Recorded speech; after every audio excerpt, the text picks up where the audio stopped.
En la edición de hoy trataremos de despejar una incógnita que es cómo escoger un receptor para las captaciones en onda corta. La captación radial de emisoras en onda corta reclama el manejo de un receptor y de una antena adecuados. También situación igualmente adecuada de la escucha y ausencia de señales electromagnéticas perturbadoras, como también base de datos, conocimientos personales, entre otras exigencias. La presencia de un receptor adecuado es la precondición obligatoria para la captación de emisoras lejanas en onda corta. En el pasado, los receptores no contaban con lectura digital de la frecuencia y la determinación de ésta se hacía en base a la información, la experiencia personal y otros factores. Así se llegaba a la sintonía tras lentos ajustes en el dial del aparato. Tras la aparición de los circuitos integrados y el actual desarrollo de las nanotecnologías, los receptores se han ido perfeccionando y ahora poseen prestaciones insospechadas hasta no hace mucho tiempo.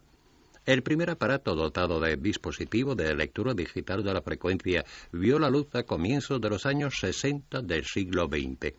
Actualmente es una rareza ver un aparato con aguja en el dial accionada por medio de vueltas a un botón. Antes de proceder a comprar un nuevo receptor, el escucha debería examinar los análisis y las sugerencias de las guías de radio mundiales y atender asimismo las opiniones de diexistas avesados expuestas en las páginas de diversas publicaciones periódicas diexistas. Hay que fijar, lógicamente, el precio tope a pagar por el aparato.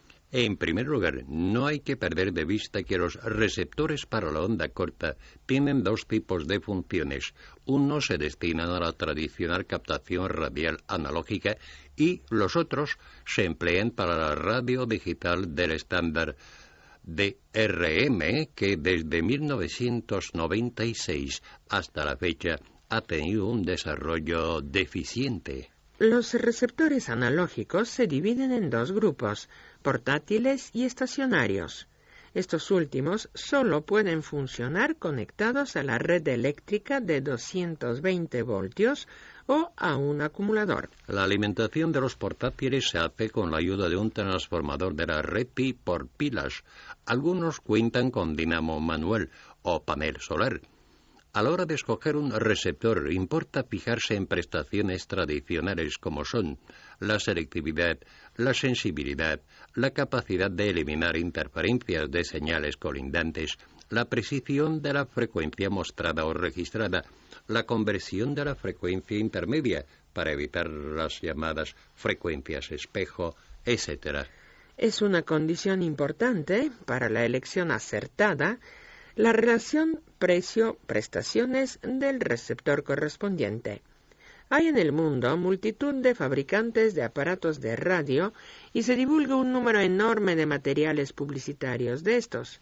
Así, un escucha de escasa experiencia podría comprarse un aparato que no le sirviera y buscar otro nuevo. Se trata de un fenómeno frecuente, mencionado a menudo en las publicaciones diexistas.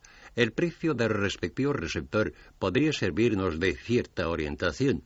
Cabe mencionar que el aparato más barato cuesta 8 euros y los modelos más caros decenas de miles de euros.